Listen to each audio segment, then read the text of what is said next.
అమలాపురం వాస్తవ్యంలోని వాడపల్లి వెంకటేశ్వర స్వామి గుడికి 7 వారాలు ముగించుకుని ఈరోజు అష్టోత్తర పూజతో సహా దిగ్విజయంగా పూర్తి చేసుకున్నామండి.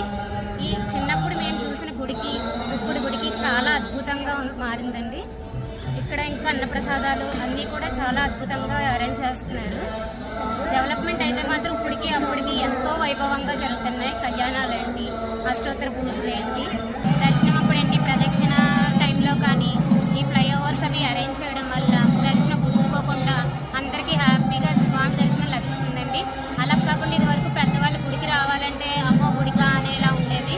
కానీ ఈ దేవస్థాన ఆధ్వర్యంలో చక్కగా చంటి పిల్లలకేమో పాలు, పెద్దవాళ్ళకి పెరుగు, బిస్కెట్లు ఇలాంటివన్నీ పంపిణీ చేస్తున్నారండి.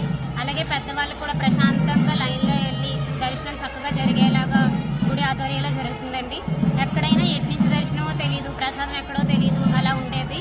కానీ ఇప్పుడు ఎక్కడికక్కడ మనుషులు అరేంజ్ చేసి చక్కగా తెలియని వాళ్ళకి అన్నీ తెలియపరుస్తూ ఎటు వెళ్ళాలి, దర్శనం ఎక్కడ, ప్రసాదం ఎక్కడ అన్నీ చక్కగా మనుషులు హెల్ప్ చేస్తారు. ఇక్కడ అరేంజ్ చేసే స్టాఫ్ కూడా చాలా బాగా హెల్ప్ చేస్తారండి. సో ఇప్పుడు దర్శనాన్ని చూస్తే ఎంత హ్యాపీగా ఉన్నారో జనం, వచ్చిన వాళ్ళకి సాటిస్ఫాక్షన్ ఉంటుంది, హ్యాపీగానే ఉంటుందండి. సో గుడి మాత్రం డెవలప్మెంట్ చాలా బాగా జరిగింది. ఓం నమో వెంకటేశ్వర.